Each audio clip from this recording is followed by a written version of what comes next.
My name is Brittany. Oh, sorry, I just got a notification it was being recorded.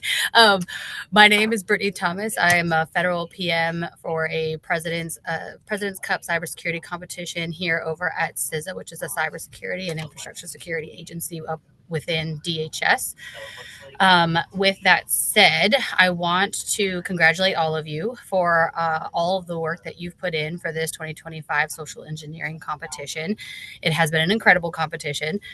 Whether you're in the high school, undergrad, or graduate school, the skills that you demonstrated here, which includes creativity, critical thinking, communication, and persistence, are the exact traits that the cybersecurity professionals rely on every single day. You should be incredibly proud of what you accomplished.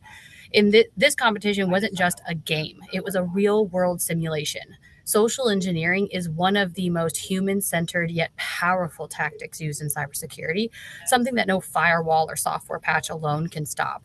What you've learned here is more than theoretical, it's practical, and it's relevant to every corner of the cybersecurity field, from threat intelligence to incident response to security awareness training.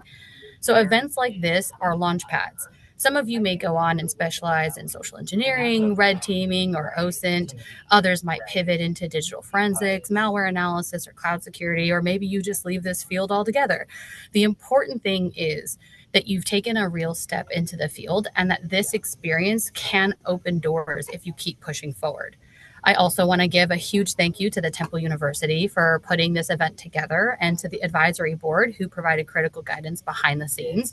We know that putting on an event like this takes an incredible amount of time, coordination, and logistics. But it's so rewarding to see how each individual approaches the same problem in a completely different and unique way. That's the true nature of collaboration and critical thinking, skills that will serve you for the rest of your career. There will be moments when the path gets tough. You'll face problems you can't solve right away or roles you're not sure you're ready for. But don't give up. The cybersecurity community needs thinkers, problem solvers, and ethical hackers like yourselves now more than ever. So keep learning, stay curious, and remember this is just the beginning. Congratulations again, and we can't wait to see where you go next. Thank Um, you. Yeah, Colton, go ahead, please. awesome. Just following up on Brittany, apologize I can't come on camera. But I am Brittany's deputy, also with CISA and part of the President's Cup team. And I also just want to say congratulations to ladies and gentlemen, esteemed judges, organizers, and most importantly, our brilliant participants. What an extraordinary journey this has been. Today, we gather not just to recognize the winners of the 2025 social engineering competition, but to celebrate every individual who dared step into this nuanced, challenging, and incredibly impactful field. Social engineering isn't just about clever manipulation or psychological tactics, it's about understanding human behavior at its core. It's about using empathy, curiosity, and creativity to navigate systems, challenge assumptions, and ultimately make our world more secure. And all of you did that with not only skill, but with responsibility, professionalism, and ethical clarity. Over the course of this competition, you've demonstrated a rare blend of technical finesse, strategic thinking, and emotional intelligence. Whether you are crafting the perfect pretext, conducting recon with precision, or calmly walking through a real time engagement scenario, your talents were on full display. It takes courage to test boundaries, it takes integrity to do it for the greater good. To those who earned top marks, congratulations. Your execution was stellar, and your strategies will likely be studied by future competitors. But to every single participant, know this: your growth, your effort, and your decision to engage ethically in this field speaks volumes. You are the future of cybersecurity. Remember, social engineering is not just a skill, it's a responsibility. As defenders, red teamers, awareness advocates, or consultants, you have the power to influence systems, shape trust, and help create a safer digital and social environment for all. On behalf of the organizers, the cybersecurity community, and every person whose data or identity will be a little bit safer thanks to the work you do or will do in the future, thank you. Congratulations again, and keep pushing boundaries for all the right reasons. Thank you. Oh, those are tough acts to follow. Geez. So my name is Jamie Williams. I'm a researcher at Palo Alto Networks Unit 42, coming to you live from the floor of a conference in California. So apologize for, again, not being able to turn on my audio or my video as well, but really want to stop what Brittany and Colton said. I think these competitions, first and foremost, hopefully were a lot of fun. I know we get a lot of laughs out of this. We'll look back. It's really a precious and pretty unique experience. So thank you to the Care Lab for enabling us and really kind of guiding us through this journey. But at the same time, exactly as they both said, even if you don't go on with a career in cybersecurity, this is the only touch you maybe ever have. What we're really talking about here is a human problem. So these impressions that not only that you have, maybe you've learned a bunch, you've also given us insights and given us nuance with all your the diverse ways you came at this, all the diverse interactions we had. It really does come together. And I think, one of the biggest lessons I've learned in my career is you cannot solve and defend something that you don't understand. So congratulations to the winners, but congratulations to all of you for all the time you put into this. I know it's a lot of effort, but really that effort is going towards the greater good. So truly thank you, and looking forward to seeing the final results. And again, congratulations to not just the winners, but everyone here who put even just a couple hours of effort. Thank you. And I think Davina, you are here. Yeah, can you hear me now? Yes. Okay. And I'm not sure if I'm on video or not. We cannot see you, but we can hear you. Okay. Well, I'll keep trying on the video, but hello, my name is Davina Pruitt-Mental. I serve as a lead for academic engagement within the NICE program office. That's led by NIST, the National Institute of Standards and Technology, which is part of the U.S. Department of Commerce. And on behalf of the NICE program and NIST, we're thrilled to congratulate you for participating in the 2025 Temple University Social Engineering Competition. We're so excited to see so many of you showing commitment and learning about, the skills that are needed in cybersecurity. And no matter what work role from the NICE cybersecurity workforce framework that you're inspiring to become, or that we hope that you will become, your commitment is ultimately helping to build a really knowledgeable and skilled national cybersecurity workforce that not only enhances national security, but also promotes economic prosperity. And to achieve, in cybersecurity, as well as in other STEM disciplines, demands rigor, it demands integrity and discipline and real commitment to pursue a career in this particular field. So that is to be commended. So thank you to all of the industry partners and to my other federal partners and to the academic partners, but most importantly, to really kudos to all of those of you who participated in this outstanding competition.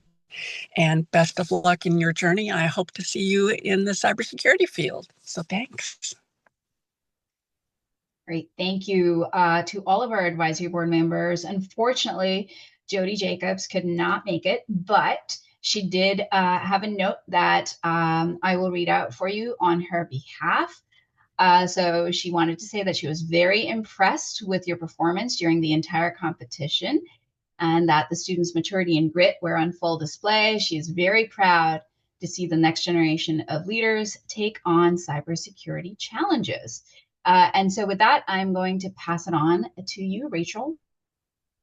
Thanks, Anshul, and thanks to everyone from our advisory board. All right, so you all made it. You all went through all of these different components, and here we are, April 30th, made it to the end. So for this closing ceremony, some things we're going to go over. We'll discuss the different components that you all competed in, from conducting your OSINT, to creating your persona and pretext and bids, to executing your fish and vishes. We're going to get a chance to listen into a couple memorable vish calls before we get on to announce our winners. All right, so let's start with OSINT.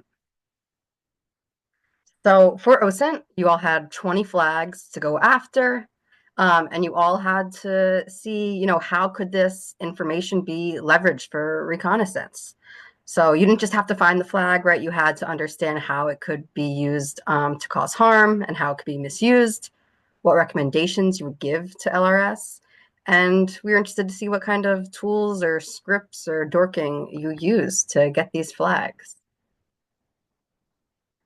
So some findings here. This graph here has all of the flags on the bottom. And then on the left, you can see how many, what percent of teams were able to find the flag. So on the left here, there was a few flags where all of the teams were able to successfully capture it. A lot of these were just if you were able to navigate on LRS's website to the Meet the Teams page, you got those flags.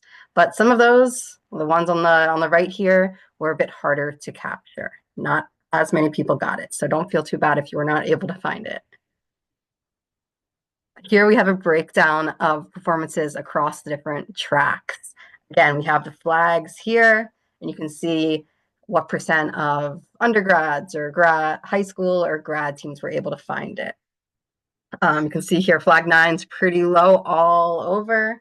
It's interesting to see how different tracks were able to capture these flags differently, right? Sometimes high school teams were able to figure it out better than the grad teams or the undergrad teams. Everyone did great all around here. Also, okay, we also looked at the time that you all reported that it took for you to find the flag. And just some fun statistics here for everyone.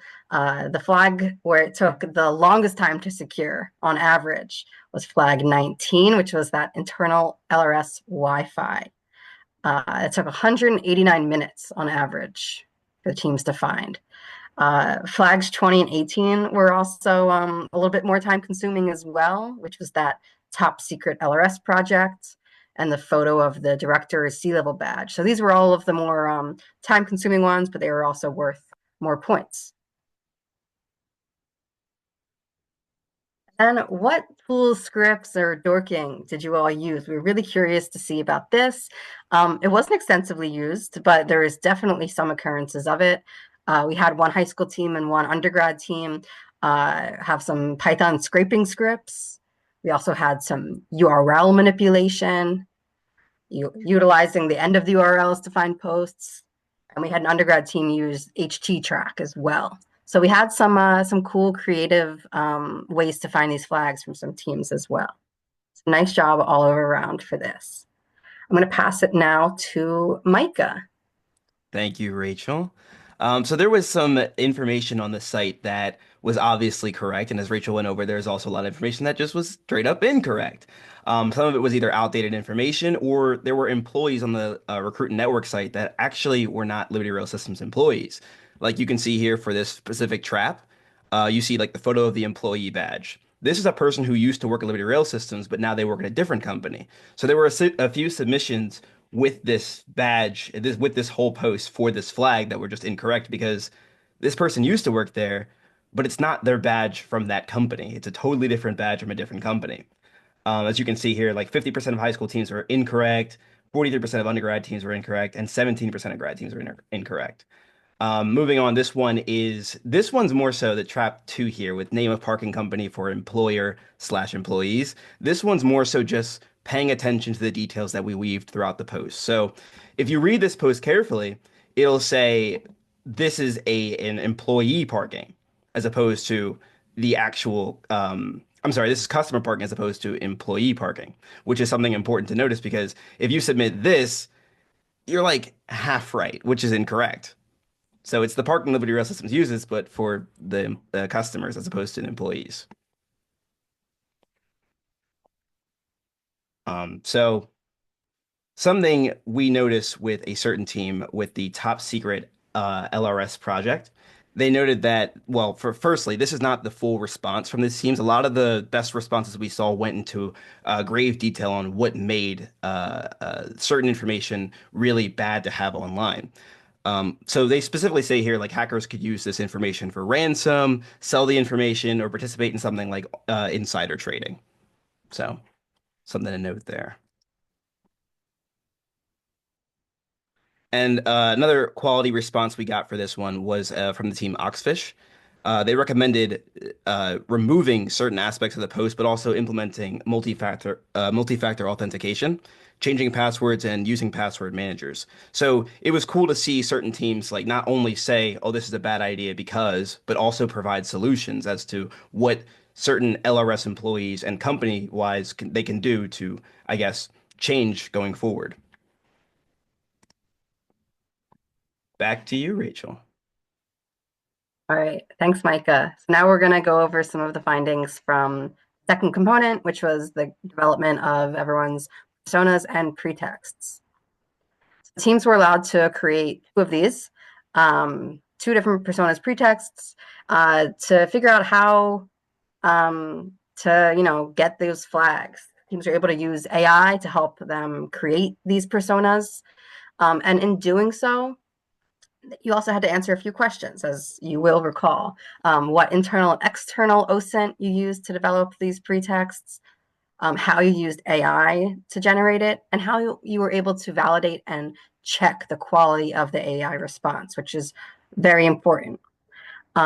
You also had to explain how these dots all connected, right? Why this pretext and persona would succeed based on your OSINT, your persuasion principles, and what was generated by AI. So it all had to come together in order to get those maximum amount of points. So another graph we have here is just the breakdown of scores for this pretext persona round across all the different teams. So everyone did fairly well. There was a couple teams who were only able to submit one pretext or persona, which is what you see towards the right of the graph there. All right, Micah, back to you. Thank you. So something you'll notice about persona like the best personas that we saw were that the structure of them, and we'll go into more detail in the next slide, but you see that they're laid out in a specific way that makes it feel akin to something like a LinkedIn profile. It feels like something you would actually see online, and it is supported by information that you think seems more realistic than it actually is. As of course we're making fake profiles here, you want to make them as realistic as possible. That way you can, I guess, capture those flags necessary for the fish and fish using these profiles. So if you go to the next slide there, a lot of teams had to use external OSINT, and that was actually a major requirement. There were some teams that, went above and beyond by using certain tools like the NIST cybersecurity framework, as you see here, to better not only list that as part of their profile, but also use similar technical jargon, as you see here, to make their profile seem that much more realistic. And as you'll see here, like analyzing something like the job market and professional networking analysis, like using LinkedIn and other tools like it to better enhance your profile in terms of not only the structure, but also the contents as well. And now I'm going to send it over to Jacqueline so she can talk about this one. Hi, everyone. So I'm going to get into the pretext and personas and some of the responses that we've gotten. So firstly, this is an example of a quality persona that was made by Human Exploit. Shout out to you guys. This was an excellent persona. As you can see, they created Christopher Langford. They go into the About Me section, professional experience, and they really highlighted this SIRS experience and went into all the detail necessary. They tied in persuasion principles and things like that and their OSINT findings into creating this persona, which really just allowed them to take it to the next step, the next level with their persona creation. Next is an example of quality use of AI. So this team talked about how they integrated prompt engineering, OSINT integration, and multiple drafts, and how they used AI to create their personas. So as you can see, they said, and again, this is just a little snippet of their response, but they talked about how they designed carefully worded prompts when talking to AI about creating this. It is very important to use AI to the best of your ability, and using prompt engineering to do so just allows it to take them to that next level and really get the details of what they specifically wanted. Bringing us into the OSINT integration, they provided details of what they found with LRS specifically to enhance their persona and make it really applicable to the target goal of what they had. And then multiple drafts, just refinement to make sure that they're including all of the details and tailoring his skill set to fitting the mission. And next is an example of AI validation and quality response, again by human exploit. They discussed industry plausibility, narrative consistency, and the alignment with the target. So they made sure that Christopher, the persona's resume items aligned with the typical career paths in supply chain management to just really make sure that he had that authority component in his pretext.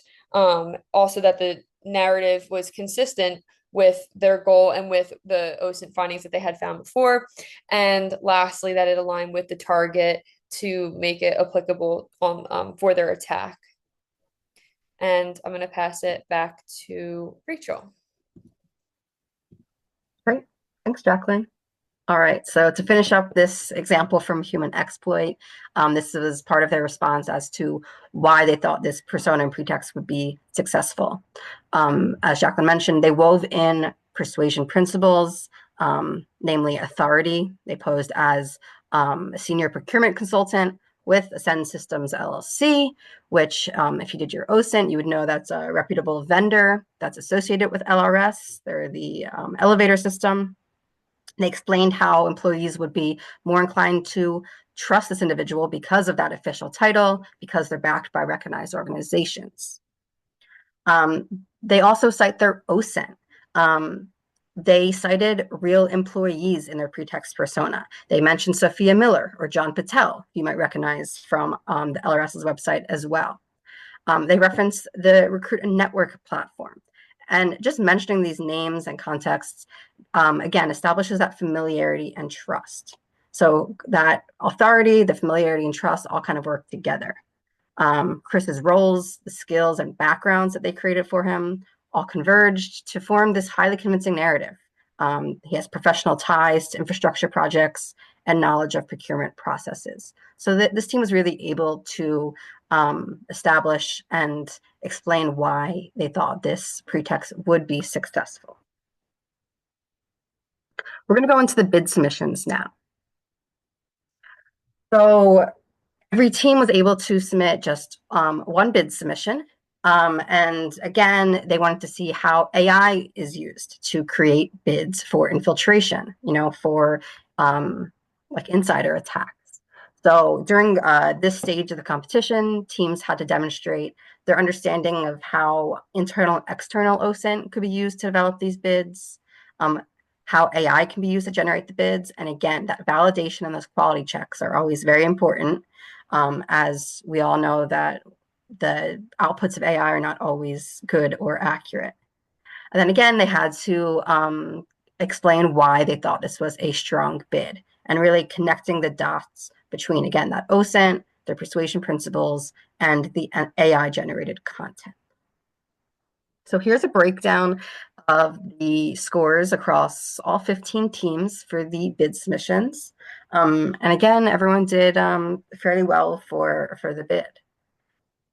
I'm going to pass it back to Micah now to go over an example of one team who had a quality bid proposal. Of course, thank you, Rachel. So what you'll notice about some of the bids that we're going to be looking at here with Blue's Clues, for example, your bids, the best bids that we saw didn't read like your just typical standard Times New Roman 12 font paper. There was a lot more constructed in there, like charts, and you'll see later there's signatures and certification sheets that made it feel just that more legit.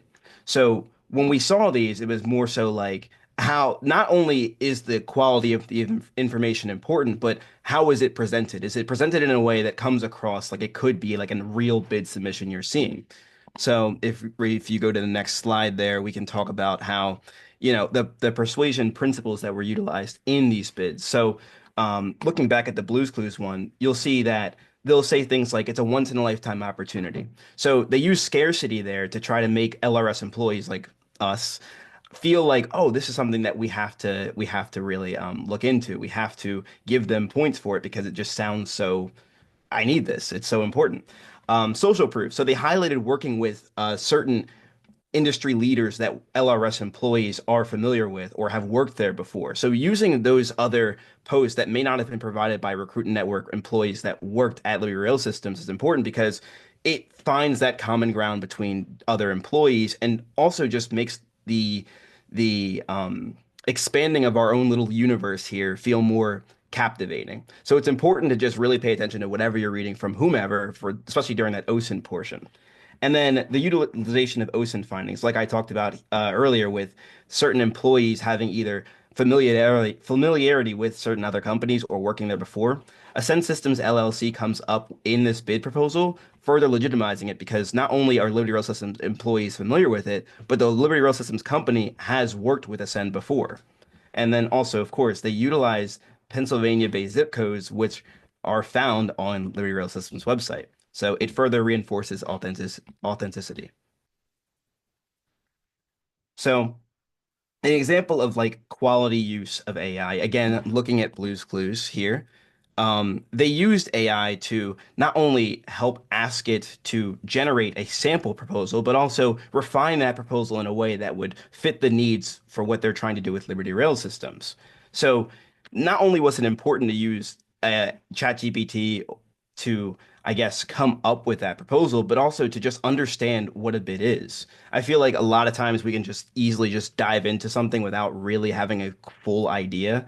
But using that other external research and also just using the AI tools you're presented with will help you create that best possible bid. And also weave in your persona and pretext. Like you guys have that tool there for a reason, right? So you want to make sure that you're leveraging all the possible, I guess, abilities you have at your disposal. Now I'm going to pass it off to Jacqueline so she can talk about the AI validation and quality.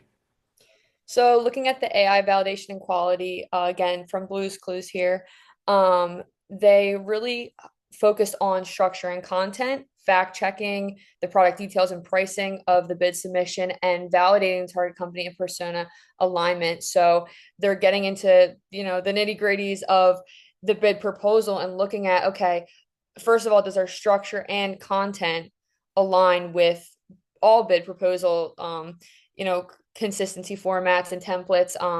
And they populated this content using AI and made sure to cross-check the AI generated bid with external sites to just take it again to that next level of, okay, AI is telling me this is a good template for me to use, but is this consistent with what other sites are saying? Again, they fact checked product details and pricing. They went in and looked at the product model number by comparing with products listed on external sites. So am I just picking some random number, or am I making sure that this is an accurate pricing range so that when they go to do the fish and the vish or send their bid proposal in, that it's believable, right? Because you need your material to be believable and accurate. Again, using Google Shopping to confirm reasonable and accurate prices provided by AI. So double checking that what you're getting is correct and reasonable and believable. Validating the target company and persona alignment. So just tying in their company, like the OSINT that they did, the persona that they created to make sure that everything aligns well and that it's a believable story is very, very important. It's not just some random bid, but it's actually bringing everything that all the preliminary work that they've done together to have a successful bid.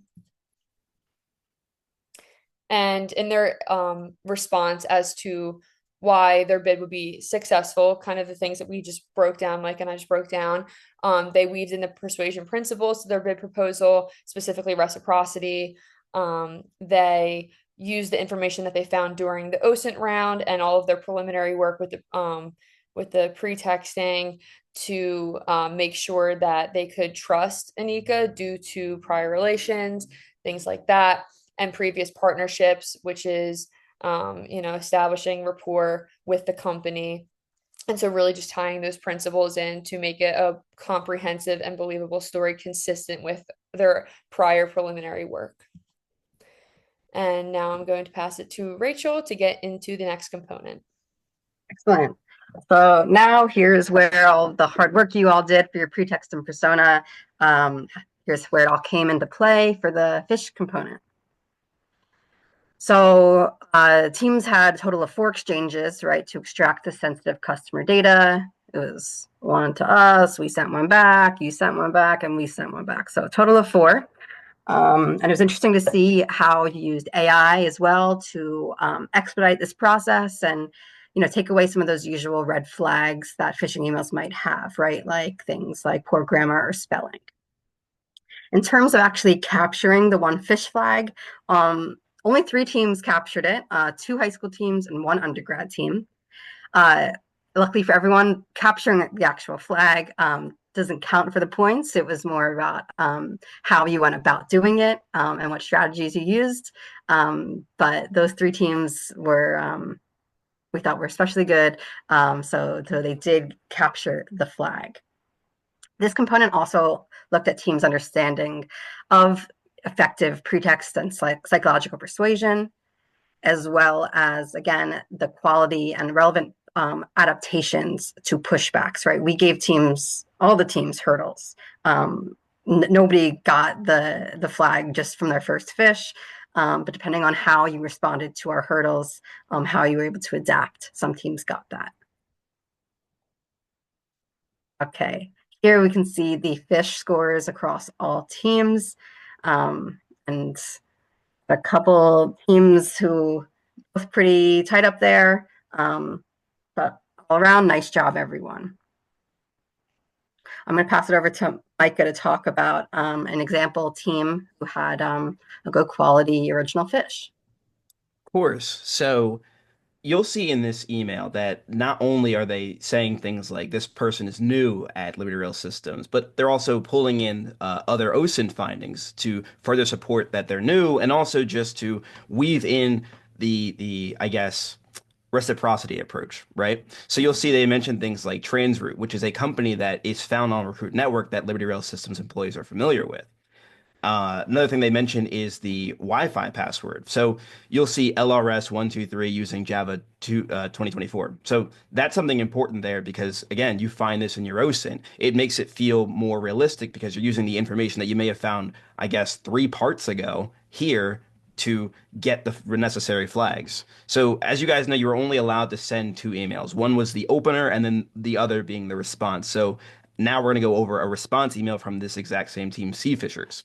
So you'll see here that they use the address of the Liberty Rail System location. So not only did they lay the foundation earlier using those previously mentioned OSINT flags, but they continue to do this even with the second email, making it feel even more legitimate. So establishing credibility, they use LRS employee names like, I believe, Samuel and Lisa. So using those names is really important because it's people we know. It's people that I'm familiar with. And it's like, oh, you know that person too. I feel more, I guess, keen to talk to you. And then they say something at the end there, talking about how they're happy to loop Lisa in. So saying something like that shows that there's nothing to hide. I don't have anything to hide from you. And if you want, I can just add them into the conversation. Even if you may not have the ability to do that, starting with that or leading with that rather is really important for me because now I feel like more at ease. I'm like, okay, they can contact Lisa, no problem if I need them to. But now I don't know if I really need them to because they said they could, but I don't want to. So it's something like that that really helps better your fishes. Now we're switching gears here to the Vish. Rachel, if you would. Or Jacqueline, rather. I'll take it. So working into the Vish portion, my personal favorite, and I believe to be the most fun part. The objective of this Vishing portion was to collect sensitive inside information and processes on the target company. This specifically looks like training and awareness programs, software updates, and a bid proposal update, which I'm sure you all know. And so we were looking at not necessarily if you got the flag, but your team's ability to adapt on the fly. What persuasion principles were you pulling in? Did you have an effective use of your pretext and using that to the best of your ability to really manipulate the target company, and your quality, smoothness, and confidence as you were going about the call? Next, I'm going to pass it to Rachel to get into some of the performances. Cool. Thanks, Jacqueline. Here's a breakdown of the vishing scores, again, across all 15 teams. We had a few teams here with perfect scores, which was really impressive. But for all the teams and for all the people on the calls, I know this can be perhaps anxiety-inducing or stressful. So props to everyone for trying this out. Having to think on the fly is not always easy. So it was really fun to hear how you were all able to adapt. All right, here's a breakdown of the different Vish flags and what % of all of the teams were able to capture the flags. So we have things that have to do with software, with the update types, frequency, duration, how often it's managed. And you can see here the highest, the most commonly captured flag here was whether or not the bid was received, and still not even 30% of teams captured it. So again, if you didn't capture these flags, don't be too hard on yourself. We gave you lots of pushback here. I do think this was the most commonly sought after flag, and it was the most received flag. All right. I'm going to move on now to share an audio, one of the Vish calls, just a little snippet of it. It's just about 2 or 3 minutes. And this was an example of a quality Vish. This was from the undergrad team's cyber herd. So let's take a moment and listen in. Sorry if you don't like to hear your voice on recording. Neither do I, but it's mine. And I did have one other question. I saw on your website that you guys run some cybersecurity training and awareness, and I know that I'm going to have to be part of that process when I, join next week. So just so I have an idea of like what I'm expecting, could you give me a little information about those types of programs? Oh, they're real easy. You don't have to worry too much about those. There's nothing really you have to do to prepare or anything. All the info you'll need for it, you'll learn during the actual training. Okay. It's pretty low stress. After this training, you got to make sure you're remembering what you learned in case, there's any pop quizzes. Yeah. Vibes. Yeah. So about that, so there is one day that I'm not going to be in office next week. So I saw on your website that you do these trainings virtually sometimes. Is that correct?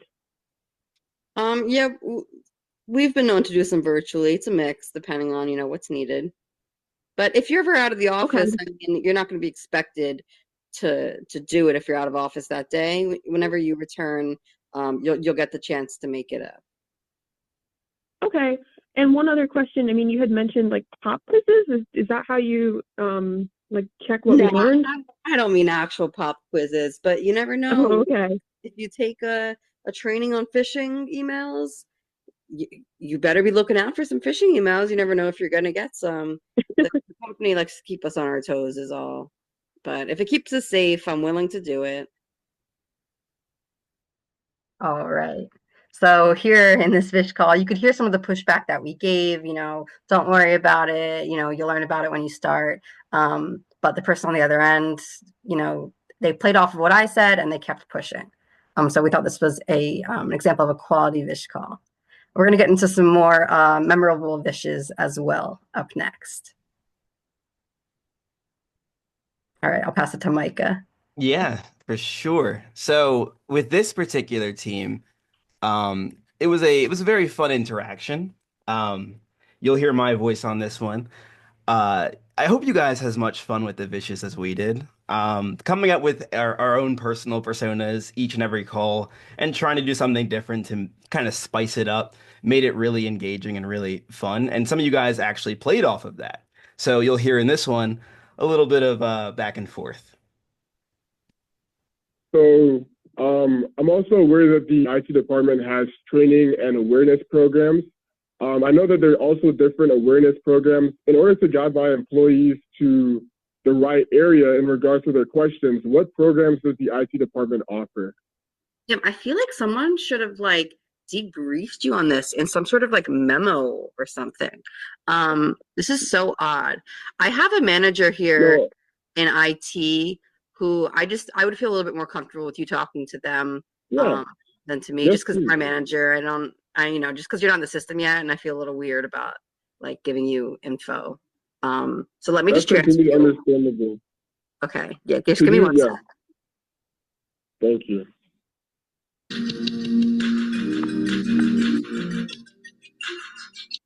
You got Ryan Rake in IT. How can I help you? Hello, good afternoon, Ryan. This is Jonathan Carter calling from the operations Wait, department. I'm the new operations manager. did you say Jonathan Carter? Yes, sir. Did you go to Michigan State? Yes, I did. What year did you No graduate? way. Dude, you don't remember me? Ryan Rake? Really? The parties we went What, to, man. You don't remember those parties, man? Ryan, I'll have to get back to you. I'm a little urgent right now. I've been dealing Oh, with a lot of dude, things don't since hit I've me been with on that, board. man. Don't hit me with No, that, bro. Ryan, I have a meeting soon, dude. We have to catch up some other time. I We can promise. catch We'll up catch up right another time. now. I'm about to go on break. Dude, let's talk. Let's Okay, catch up. how about How this? have you 15 minutes been, from now, man? I've been good, but the thing is, it's just, and I have a meeting coming up. After the meeting, we can go and hang out. But I wanted to, in regards to, because I have a lot of employees here Are you who are still kind with of like Rachel? confused. Are you still with Rachel? Ryan, I can't get into that right now, man. Yes, you can, bro. It's a So simple yes or no. Are you still with her? It has been ages. You can't tell me you can't give me like 5 minutes to catch up. I have a meeting that's happening in 5 minutes, Ryan. So I'll have to get back to you in regards to it. But I do have a quick question in regards to the employees. Yes. So, in order to guide my employees that are coming onto the project right now, I wanted to know what areas or like what different training programs and awareness programs the IT department does have. I'm sorry. I'm just not over the fact that I'm talking to John Carter again, dude. Like, this is crazy. I never thought I'd be able to. Oh my gosh, dude. We'll have to catch. Sorry, man. I have a meeting coming up. We'll have to catch it some other time. Would you be able to transfer me to the procurement department? You want to leave talking already? So I think that's the end of it. But as you noticed there, the team did a really great job trying to like not only like were they happy to see me, which was like great because it was just like we were able to talk for a little bit there and the enthusiasm was reciprocated. But you also saw that towards the end when they realized that Ryan Rake or me wasn't going to be able to give him any information because I was just too stunned by the fact that I was talking to a old college buddy that they tried to transfer. They asked at the end of the call there if they can just talk to somebody else because they didn't want to waste any more time with the incessant chatter. For the next memorable fish, I actually do want to ask Jamie if he wants to share a few words about this one because he was able to have a nice conversation with Parakram, the another team here, about dogs. You want to play it first, and then Yeah, I'll give the folks some context. But yeah, this was a fun one. Glad this one got selected. here we go. Hello, this is Steve from Logistics. How can I help you? Hey, Steve. How are you doing today? It's Friday. My dog's sick, but I'm actually heading out in a minute to go to the vet, but I think it's gonna be okay. Okay, Steve, Long story here. Oh, yeah. What's up? Yeah. Unfortunately, my boss is killing me today. I have to close this deal. I'm actually calling from Ledios. We actually supply. Okay. I mean, I have submitted a bid proposal for you guys. I just want to know the status. Okay. What was the name of the what proposal and what was the name of your company again? It's Ledios. I think our company is Ledios. That is a bid proposal, which the company where I proposed the bid proposal. Okay. Gotcha. It's like Ledios. Okay. iOS. Oh, wow. Is that Greek or is that like Latin? That's a really cool name. What's the background there? To be frank, I just found that on a book, and I want to keep that as my company name. Yeah, I love that. Yeah, coming to the point. So I need some data. So actually, a few weeks ago, I have submitted this bid proposal. Okay. I just Yeah, I want think to I know some basic information, like how do you guys do it? I mean, one thing I can confirm that you received my bid proposal, so I'm a winner over there. Can I know what is the review time? How much time you guys take to give the decision? I mean, how much time you guys take to review it? We set a close date. These things go different ways. Some of these are really straightforward, some of them are less. But I think you already received all the information up front. I can. Do you have the closing date? Yes, Yeah, we have the closing date. I just want to, I just want to. Yeah. Okay, yeah, it's the middle of September, the 14th. If I'm. Yep. for the bids for the system, right? Can I know how many companies that actually submitted the bids? Ooh, so I know I'm not supposed to give that information. I don't. Hey, come It's on, something. man. I know you're a good person. We both are dog lovers. I'm really sorry that your dog is sick, but come on. Yeah, I hope your dog. I mean, it's also, I mean, I really appreciate he's laying down now. We're getting him like, he's eating chicken, rice, all the normals, but we'll see. I think it's just hard to try see some your yogurt. dog. So Try some yogurt. yogurt.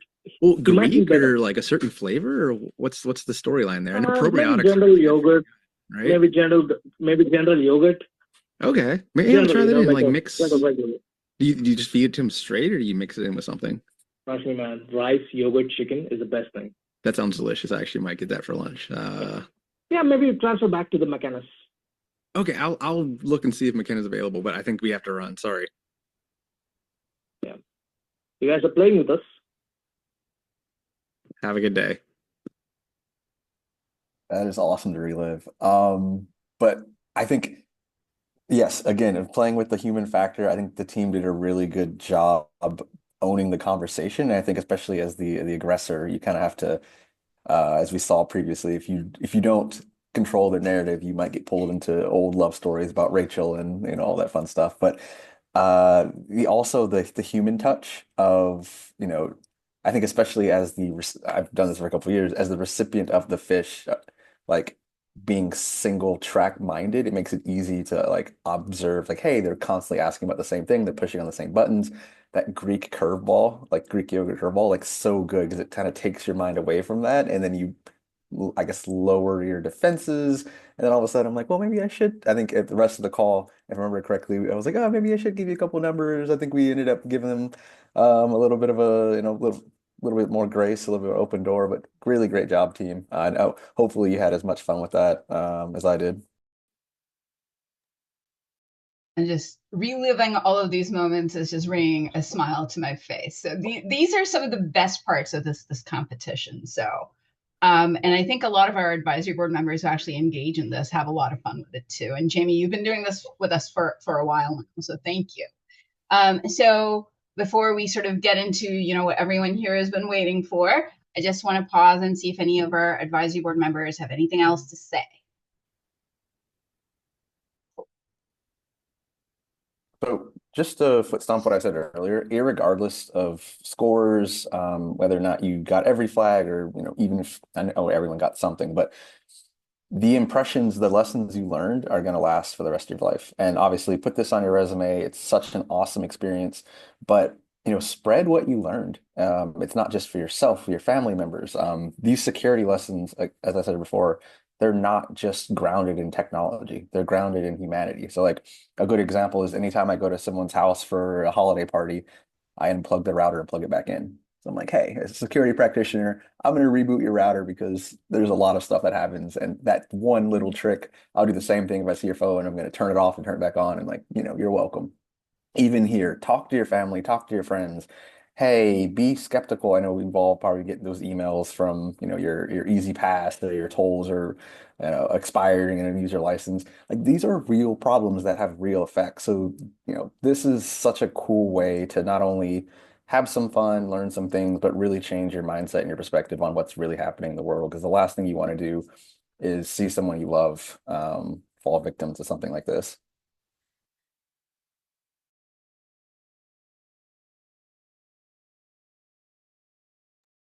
Okay. All right. So we do have a surprise for everyone here. So we're going to move on to the next slide. And JC, are you here? I am. I've been called worse things in a surprise. But let's see if my camera doesn't turn on. No, there you are. Oh, there we go. And now I know why whenever Jamie comes over to my house, my Wi-Fi goes down. So mystery solved. Hello, everyone. So I'm JC. I'm one of the co-founders of the social engineering community. We are a DEF CON village that happens once a year at DEF CON. Trying to do a couple other things here and there, like some webinars. So if you've joined one of those, maybe you've heard us talking. DEF CON is coming up in just a few months. We are totally not ready, tons of things to do. But one of the fun things that we do is our social engineering capture the flag competition. And this competition essentially does what you all have already done, but against real companies. And so last year we were actually, since the inception, we've had Anshul and Rachel involved to some extent with the past 2 years, helping us from a research perspective, trying to understand trends and themes within the calls from both the attacker or practitioner side, and then also from the company side in the defensive piece. And for that reason, I've been able to get to know Anshul and Rachel, and hearing about this competition, I was able to sit through the award ceremony and hear about the fun and the exploits. And that further reinforces the decision that both Snow and I, the other co-founder, have made to offer a seat to the competition. So instead of going through the application process, we consider this an ample application to the competition. So that is a guaranteed seat, and we can also, at this time, guarantee the 2 passes to DEF CON, the conference tickets. So with that, I believe, Anshul, that's up to you to I don't know what exact place gets that, but I'd be pleased to have you in our competition, which historically we can't guarantee it, but has been a black badge event at DEF CON, and an absolutely amazing time, which I think is why a lot of our competitors keep coming back, or they're gluttons for punishment, one of the two. Thank you so much for that, JC. And for those of you, if you aren't already familiar with this, which is very hard to imagine, it is one of the most fun events that happens at DEF CON. And we are really, really honored that we get to be a part of it every year. And this is a big, big prize offer, right? I mean, this is a sweet, sweet deal. So if there is any interest, we're going to get into the winners next, but if there is any interest from the winning teams, and you're considering going with this option, please email us and let us know. Okay. And so with that, thank you, JC, and thank Snow for me as well. This was very generous, and thank you so much for making this happen. So, all right, Rachel, over to you. Time for what we've all been waiting for, which is the winners. And again, only the people who have completed all portions of the competition are eligible to win one of the first, second, or third place prizes. So without further ado.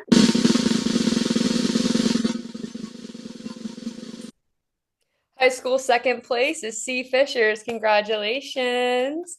$500 is what you won, and a big shout out. You guys did awesome, and we're super proud of all of the work that you've done. Woo. Moving on to our high school first place is Oxfish. Congrats again.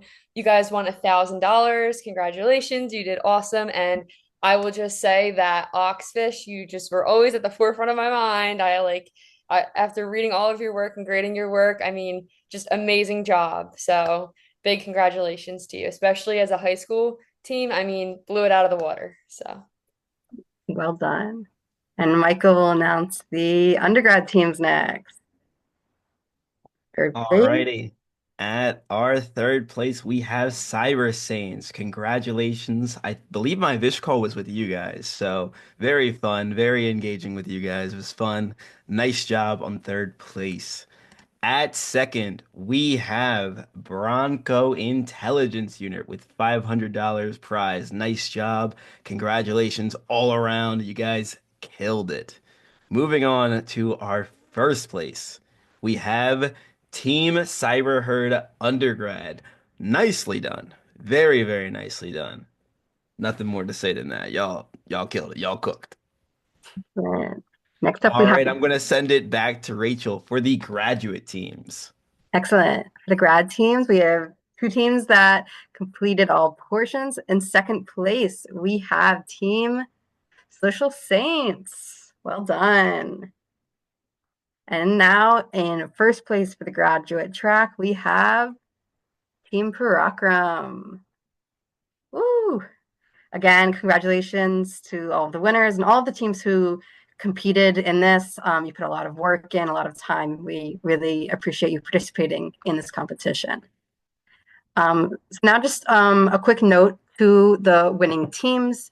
You will receive an email with instructions on how to receive your prize winnings. You will have to complete a W-9 to get this. And when you're filling this out, just please make sure you fill it out completely and accurately because you won't be able to edit it later, especially when you fill out the address portion. That's where your check will be sent to. So please make sure that address is correct and somewhere that you will be for the next few months at least, as we do ask for about 4 to 5 months for processing. It is through Temple and things sometimes get backed up with the higher up. So we do thank you for your patience for that. So if you don't receive your check within 4 or 5 months, please email us and let us know. And as Anshul said about the DEF CON social engineering community opportunity, if that's something you're interested in, please let us know about that as well. You also may hear from us about an opportunity to do a podcast with us to talk about your experience with this competition. Once again, congratulations to everybody, and thank you all for being a part of this competition. I'm going to pass it to Anshul for a few more words. Yes, thank you. And just a shout out to Rachel, Micah, and Jacqueline. First of all, this was my student team at the CARE Lab. Micah and Jacqueline were undergraduate research assistants, and Rachel, PhD student, actually candidate, who's on her way out. Actually, this is the last year that you will be a part of this event. But Juan He, I think, who is in this room today, will be taking over. And Micah and Jacqueline, shout out to you as well, because you're both graduating, which is very exciting. So I always want to see great things for great people. And I also want to say thank you to each and every one of our advisory board members. This could not have been possible without your guidance. I know the many meetings that we've had, and I really genuinely do thank you for your time. I want everyone here to know that this is volunteer work that they do. So they really do donate their time and expertise for behind the scenes, but also take time out of their busy schedules to actually come and engage when they can. So thank you so much for that. And with that, next slide, we are coming back in 2026, and we hope you will be back as well. And if you're interested, we also have a listserv that you can sign up for to learn more. We usually let people know through that, hey, you can expect that the applications are going to be opening up on this day and time and things like that. This is our 5th year of this competition. We honestly did not think we would survive as long as we did. So that's saying something. And one of the things we like to do each year is to show the relevance of social engineering that goes so much more beyond the obvious phishing, right? Which is obviously very, very important. But we also want to understand the science of it. How do people think? And why do certain attacks work the way that they do? So we started off in our year 1 with a theme on just a general social engineering pen test. The second year, it was ransomware attacks and social engineering. So students had to pose as ransomware negotiators and engage with ransomware operators to try to rescue the CARE Lab from an ongoing ransomware attack.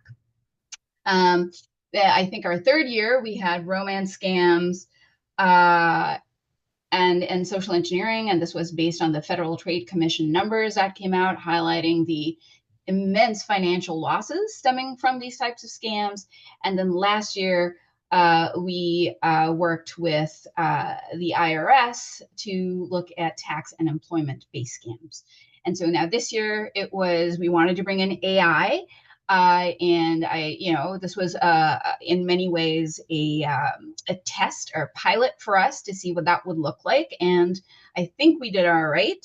But please, if if this is where we need your feedback. So, if you haven't already gotten in touch with us, please let us know. your thoughts. We will take the feedback. But we have an exciting theme for next year. And I'm going to ask Jean if you're here to come and say a few words. We're partnering with OWASP Philly. Yeah, absolutely. Can you hear me okay? Awesome. Great. Awesome. Well, it's a pleasure to be here. I've had the opportunity to kind of jump in on some of these Vish calls and everything, and I think everyone really killed it. It was really a pleasure to witness and be a part of. And yeah, Matt and myself are really stoked about being part of the advisory board for next year. I think we have some really exciting thoughts and ideals that we're looking to flesh out, and really kind of doing a pretty unique competition going in 2026. For those of you that might be in the Philadelphia area, which of course is where Temple University is located, we are part of the local OWASP chapter. So OWASP, if you're not familiar, typically a lot of people who are in software development are familiar with the OWASP Top 10, which are the kind of annual top 10 vulnerabilities that OWASP as an organization puts out. OWASP, if you're not familiar, it stands for the Open Worldwide Application Security Project. And most people are familiar with OWASP from our top 10 open source project, but really OWASP has over 300, I think it's getting pretty close now to 400 open source projects, really all maintained by OWASP's internal members who, like Matt and myself, are all volunteers. We really do this because we love cybersecurity, the community building aspect within it, and we're really trying to, every day really spread cybersecurity awareness, especially in the involving the software development lifecycle. So we have some pretty exciting plans going into 2026.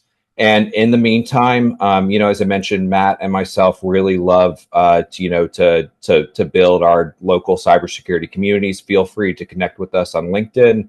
And if you are in the Philadelphia area, feel free to check us out on Meetup and come to some of our in-person OWASP Philly meetings. Philly Tech Week is actually next week, and next Wednesday evening, we are having an open to the public OWASP Philly Capture the Flag competition. Just really low stakes, fun competition. Nothing as involved as these annual competitions, but it's a great opportunity to kind of get hands on a more kind of technical capture the flag event, and it's a great way to network with the cybersecurity community in Philadelphia.